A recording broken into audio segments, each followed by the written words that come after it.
গভীর রাতে অভিযান পরিচালনা করি। অভিযান পরিচালনা করে আমরা একজন ব্যক্তিকে, তার নাম শফিক, তার বাড়ি আমাদের মোংলা থানা এলাকার দিগরাজ এলাকাতে, তাকে 886 পিস ইয়াবা সহ গ্রেপ্তার করতে সক্ষম হই।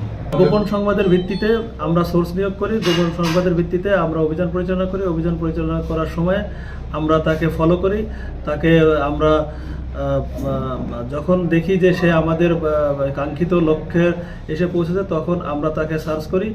সার্চ করার ফলে আমরা তার কাছ থেকে 886 পিস ইয়াবা উদ্ধার করতে সক্ষম হয়। বাংলা সিমেন্ট ফ্যাক্টরির সামনে থেকে আমরা এই কাজটা করতে সক্ষম হই। এই চক্রের সম্পর্কে আপনার কি তথ্য আছে? এরা একটা বড় ধরনের চক্র হতে পারে। আমরা চেষ্টা করতেছি এই চক্রের শিকড়ে পৌঁছার জন্য। কোনো মাদক ব্যবসায়ীকে আমরা ছাড় দিব না। আমরা এই মোংলার ইতিহাসে সর্বোচ্চ সংখ্যক মাদক, অর্থাৎ 886 পিস মাদক বা ইয়াবা উদ্ধার করতে সক্ষম হয়েছি।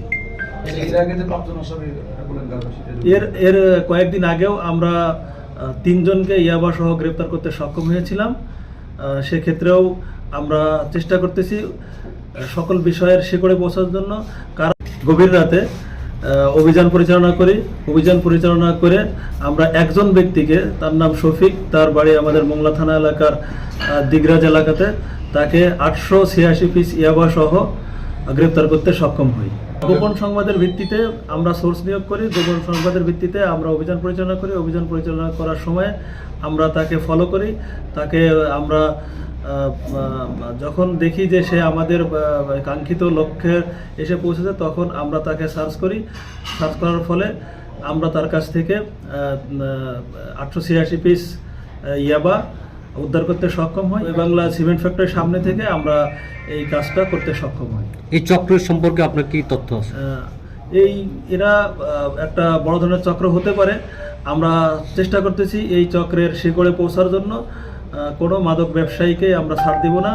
আমরা এই মোংলার ইতিহাসে সর্বোচ্চ সংখ্যক মাদক, অর্থাৎ 886 পিস মাদক বা ইয়াবা উদ্ধার করতে সক্ষম হয়েছি।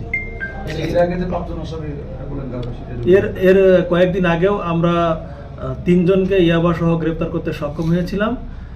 সেক্ষেত্রেও আমরা চেষ্টা করতেছি সকল বিষয়ের শিকড়ে পৌঁছার জন্য।